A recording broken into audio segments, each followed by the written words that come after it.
May I come in? Yeah, please come in. Good morning, ma'am.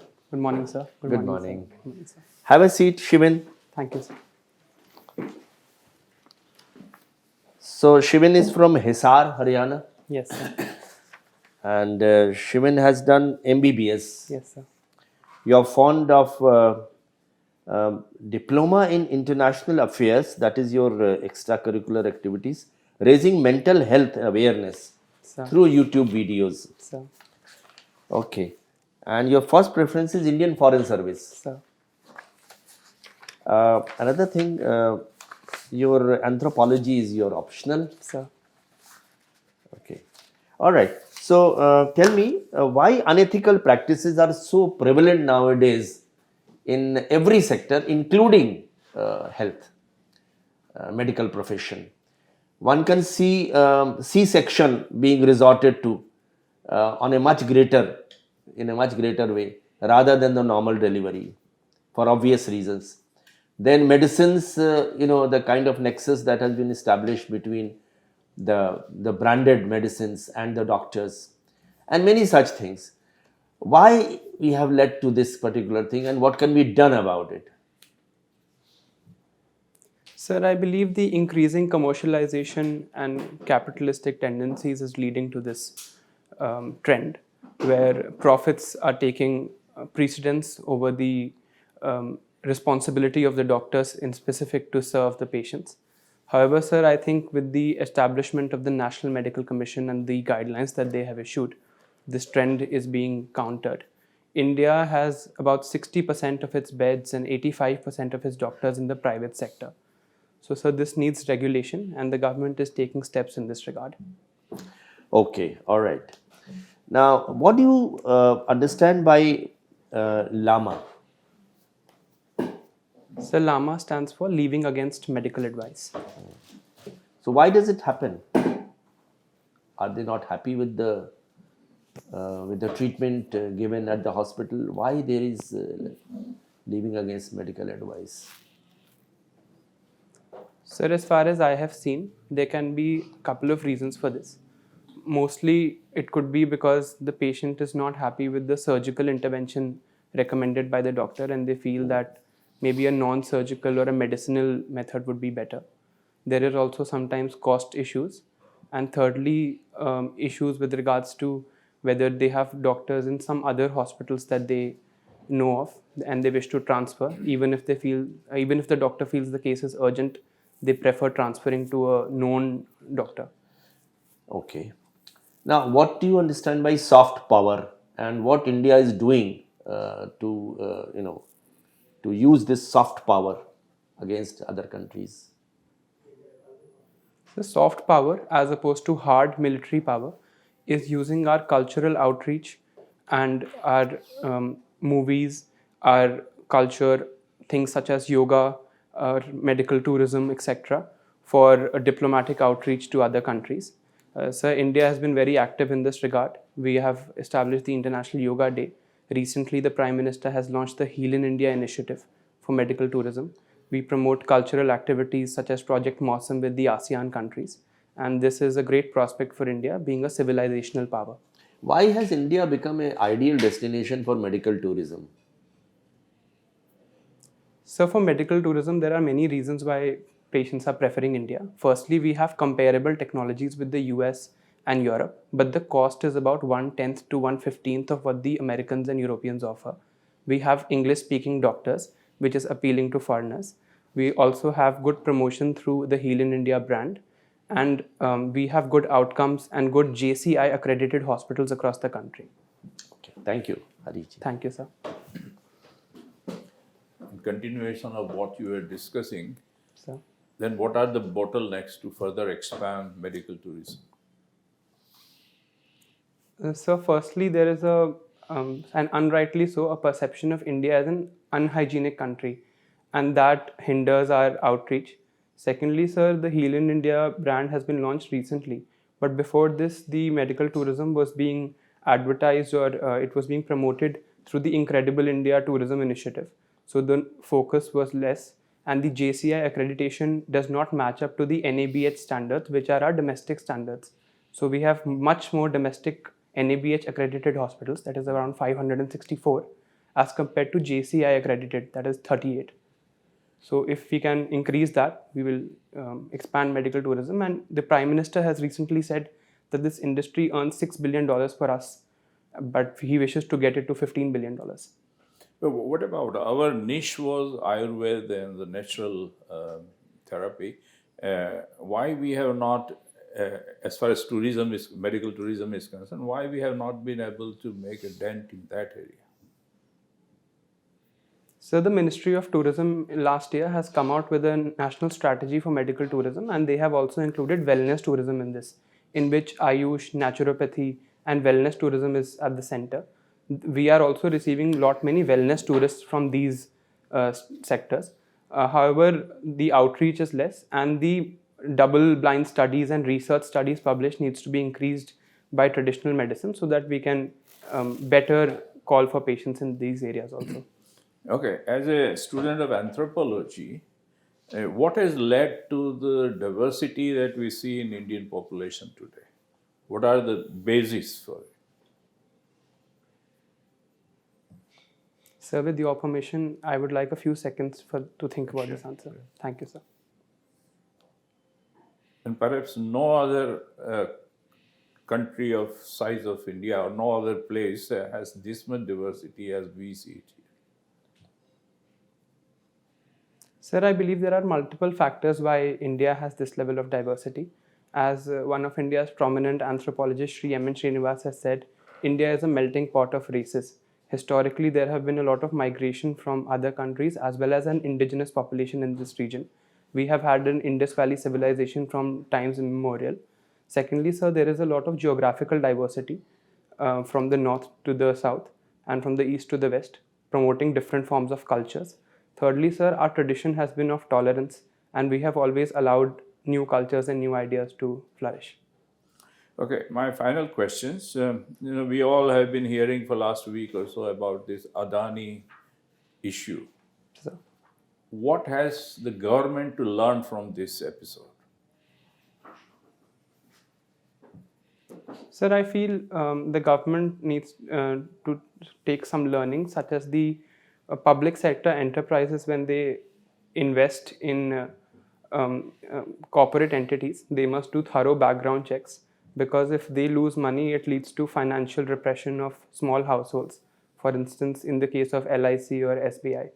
Moreover, sir, I think we need to have stricter regulation through the SEBI of corporate entities. It's not there. I mean, do we not have a good regulation? So we do have good regulatory mechanisms in place, but I'm sure we can improve in that sector as well. Okay, thank you. Thank you, sir. Shivin, Sir.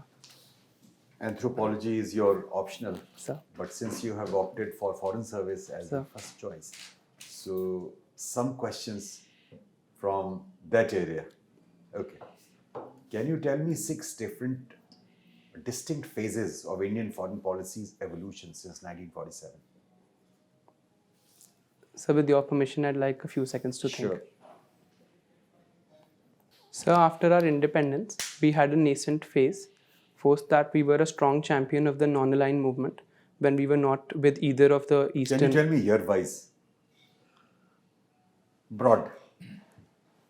Sir, I believe from independence till the conference in 1955, I would call it the nascent phase. From 1955 to 1971, I would call it the non-aligned movement phase. In the What happened in 62? Sir, in 62, the conference happened, and we also fought a war with China. Sir, in 1971, we signed a treaty of friendship and peace with the Soviet Union. So, sir, I think that was an important moment, as well as the war in 1971 was a watershed. I would advise you to please read upon it. 6 different phases. Sir. 47 to 62 to 71 So, thank you, sir. to 1991 with 74 in between, first nuclear explosion, So, to 1998, second explosion, so, 123 agreement with US and 2014 onwards. Thank you, sir. I'll read Okay. up on this. Yeah. So, how would you define globalization? And George Modelsky says that globalization is neither a problem nor a solution to the problem, but only a process.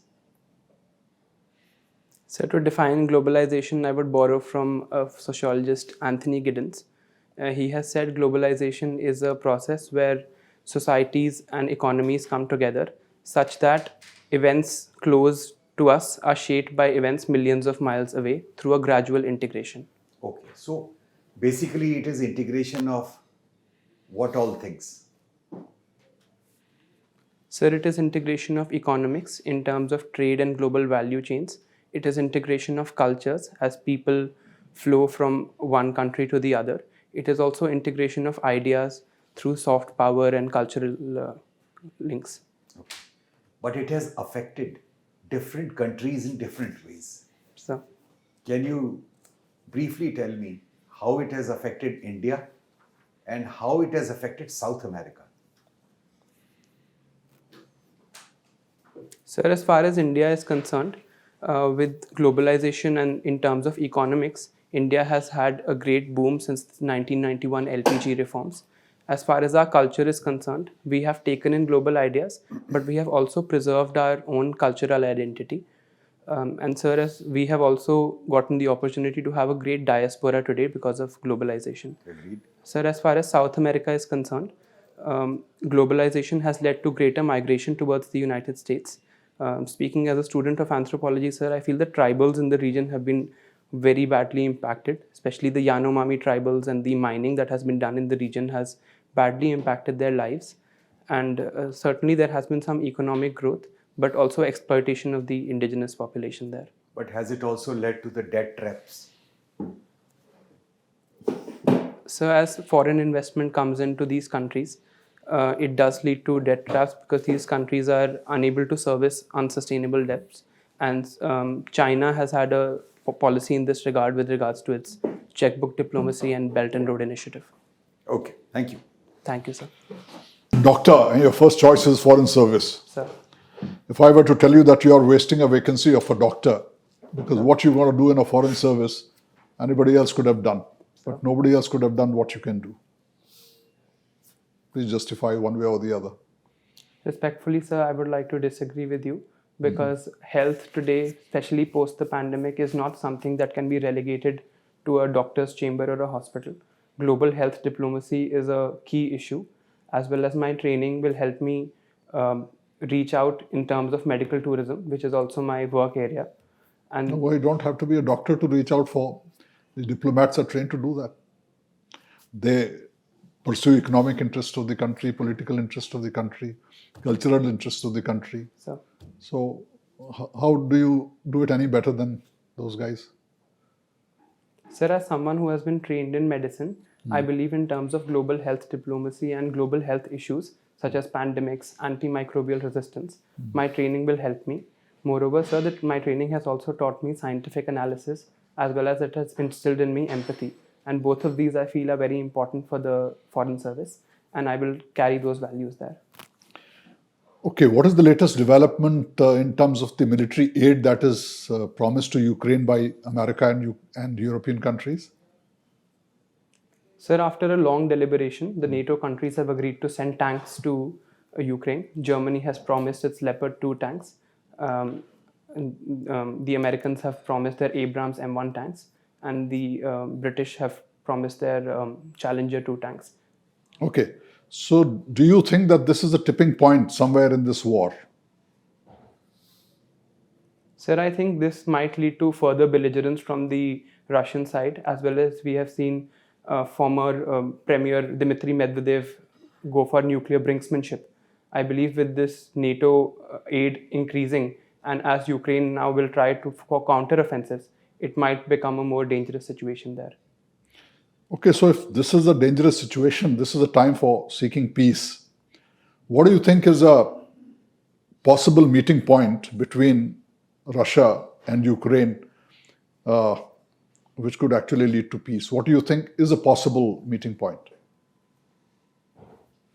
Sir, I think if the Russian government has promised that Ukraine will not join NATO in the future, as well as the military aid that has been given will be pulled back, we might reach a stage of peace.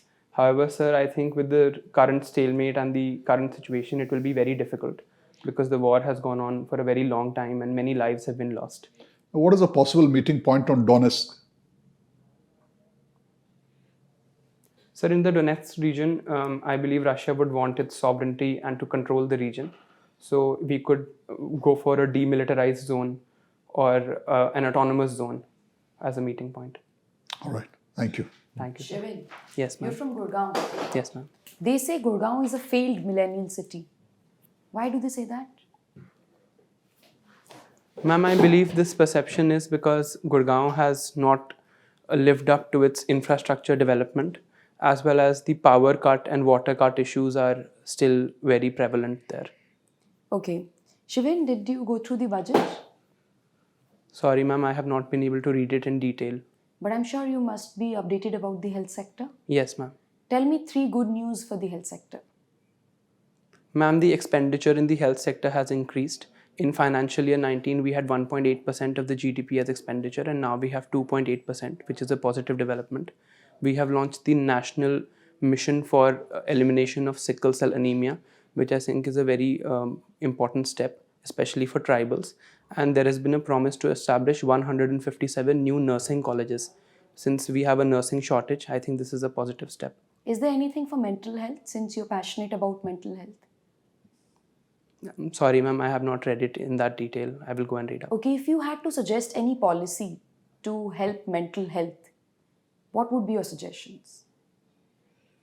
Ma'am, with your permission, I'd just like a second to think about this.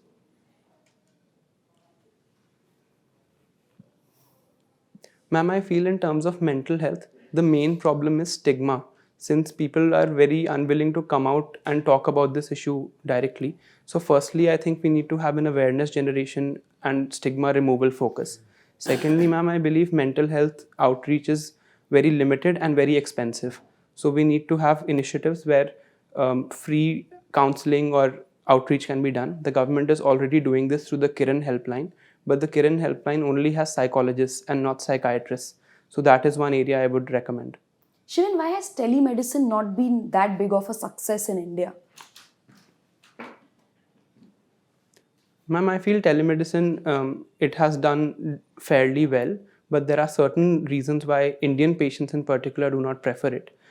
And I believe this is also because of certain medical reasons. Ma'am, without clinical examination by the doctor directly, it is very difficult for the doctor to directly judge. Moreover, ma'am, there are connectivity and infrastructure issues with regards to telemedicine. Shivin, you've been part of MUNs. Yes, ma'am. The world has imposed sanctions on Russia. Despite that, Russian economy is growing. Do you know why? Ma'am, in my limited understanding, it might be because of the alliance without limits that the Russian and the Chinese government signed 2 weeks before the Russian government decided to invade Ukraine. Moreover, ma'am, the global south has not followed the sanctions that the Western world has imposed, and they continue to buy products from Russia. And the Indian government, for example, also continues to buy Russian oil. Let's end this conversation with you rating these 4 values in accordance of their importance to you. Efficiency, integrity, honesty, and empathy. Ma'am, can I take some time to? And ma'am, am I required to rate them in an order or? Yes, in an order. All right, thank you, ma'am.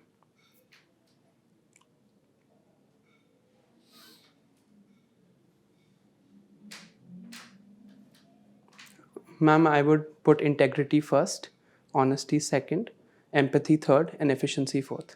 Why would you compromise efficiency? Ma'am, I don't think efficiency needs to be compromised, but since I had to pick one over the other, I feel empathy is more important because efficiency can be done even through technology and interventions, but empathy is only something humans can do. Thank you, Shivin. Thank you, ma'am. Okay, Shivin, so we will take you back to the waiting room for a while. We'll call you again for giving the feedback. Thank you, sir. Thank you, sir. Thank you, sir. May I come in, sir? Yes, come. Have a seat, Shivin. Thank you, sir. Shivin, when is your interview? Sir, it's on 10th March. Okay. This is the first time you have got a call for the civil services interview? Yes, sir. First attempt also? Second attempt. Second attempt. Okay. How many mocks have you attended so far? So this is the fourth one. Fourth one. How do you think you performed at this particular mock? Sir, I think I can improve. Okay. All right, Shivin. Let me say at the outset that your performance was very good. Thank you, sir. Now, I can make certain observations about the performance. Your mental alertness was very good.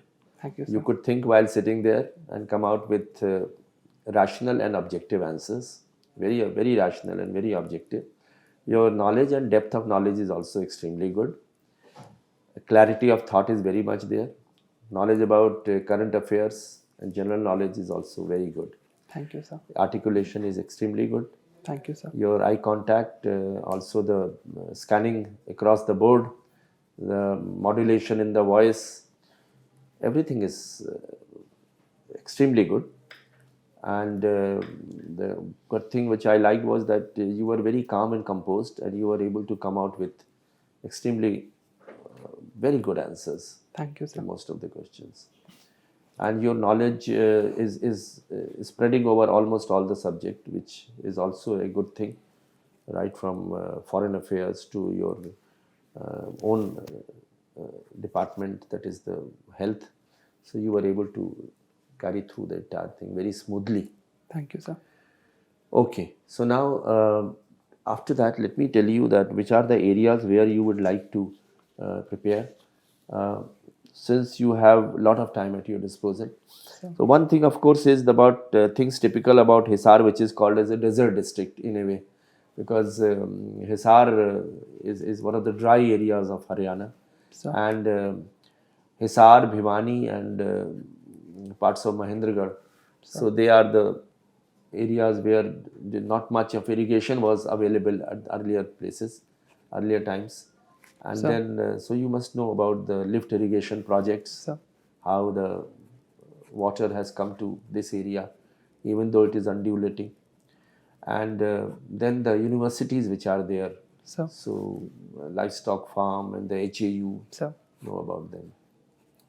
Also, I would like you to read about the nearby district Sarsa, which Sarsa and Hisar are very prominent for having those Babas. So Rampal and the Ram Rahim Babas, which are why this people are going and congregating at these Babas, even though it is a very, very developed state in terms of agriculture and other things. Sir.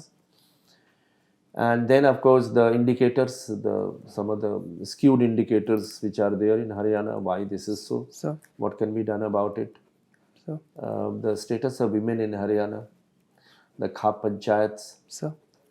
So many things Haryana is known for good reasons and some for wrong reasons also. The reservation of jobs, that bill which is, that act which is now sub judice. The private reservations, 75%. Yes, Yes, sir. correct. And of course, since Gurgaon happens to be the place where you are residing right now, Sir. so Gurgaon also is something which you should know about. And then, of course, the dispute between Haryana and Punjab, the SYL and the Chandigarh. Sir.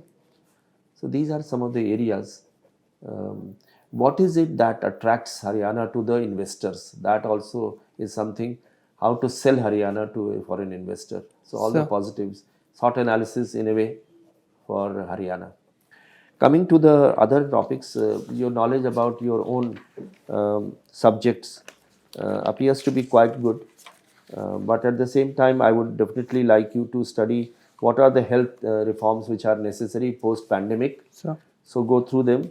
The shortage of doctors, shortage of paramedics, the Charak oath, and things connected with the terminologies which are used in the case of medicine. So I asked you, for example, Lama, so there can be an MLR. What exactly do you mean by MLR cases?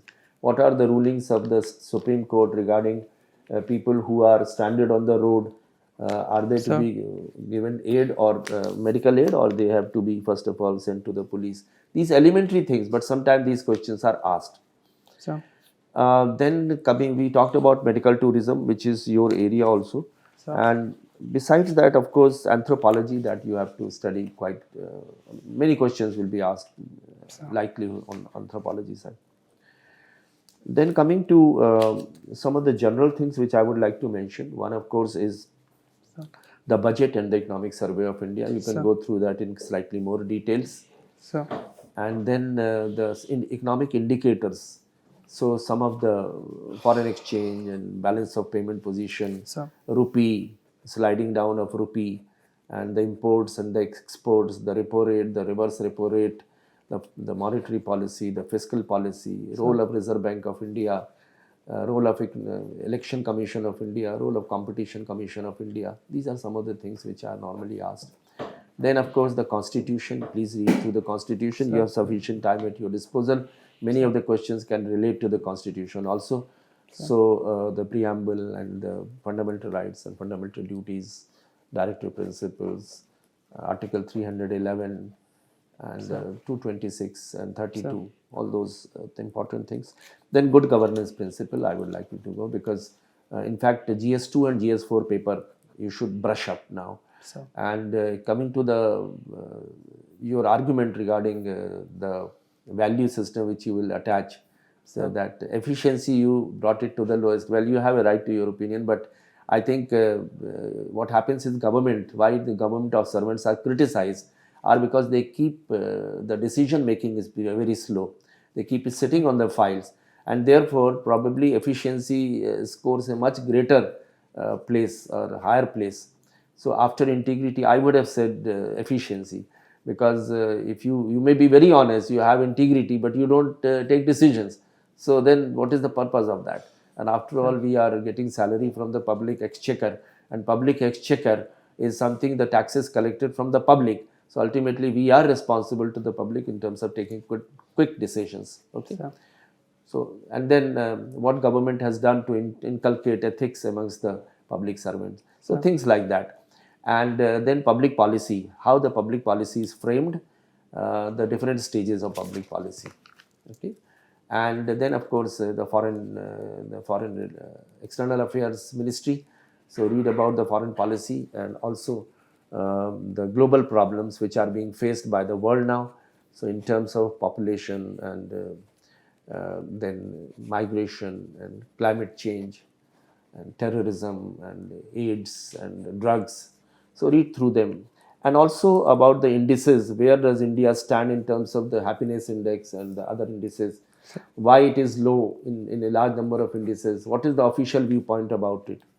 so, Then general issues which I would like to mention is that the current affair, general knowledge, the spat between the judiciary and the executive, and judicial activism, judicial overreach.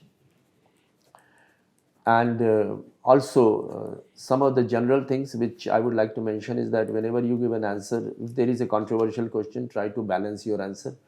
I'm not saying that you did not do that, but I'm saying that many questions can arise on issues like Central Vista project, which is a controversial area, a Statue of Unity, or for that matter, reservation policy, or Article 370.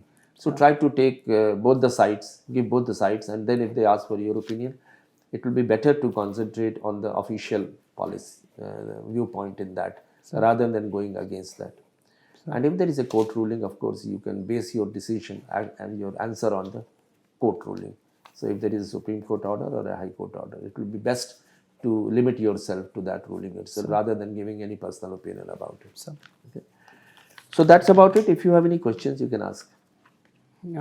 Sir, in the other mocks that I have gone to, sir, I have been told that I sound very polished. Is that an issue in any, did you? Occasional smile would be fine, that's all. But polished, I don't see anything wrong with being polished. Polished is a good thing, I think. What exactly was the adverse thing which was associated with the word polished? So they say that you don't have a human side, and that is not visible to the board. And I don't think so. I totally disagree with that. Thank you, sir. I think your answers, everything was definitely based on the knowledge as well as you had the human side, and I don't see any reason why the humanist viewpoint is not there. All your answers were very, very cogent and very, very right. There's So nothing the wrong. second thing I'd like to ask is with reference to the question Sir asked about me being a doctor and opting for the foreign service. Was my answer satisfactory, or should I? It's fine. Absolutely fine. Okay. Thank you, sir. Thank you for your All time. the best to you for your, ultimately we'd like to see you becoming a civil servant. Thank you so much, sir. Thank you, sir. Thank you, ma'am. Thank you, sir. Thank you, sir. And you don't have to say thank you to everyone. When you enter also, you can bid, you can say good morning to the lady member and then good morning to all others. Similarly, while you are leaving, you could just have to thank the lady member and the other members together. Oh, thank you, sir. Thank you, sir. An academy. Let's crack it.